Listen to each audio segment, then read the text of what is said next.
નમસ્કાર મિત્રો, આપણી યુટ્યુબ ચેનલમાં તમારું સ્વાગત છે. મિત્રો, હમણાં સુરતની અંદર એક નવી ઘટના સામે આવી છે.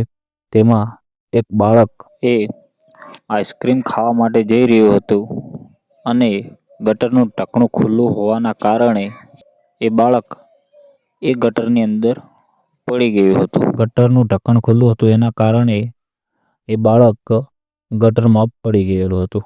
આ બાળક ગટરમાં પડ્યા બાદ પછી તરત જ ફાયર વિભાગને જાણ કરવામાં આવી અને ફાયર વિભાગ એ ઘટના સ્થાને પહોંચી અને બાળકની શોધખોળ હાથમાં લીધી.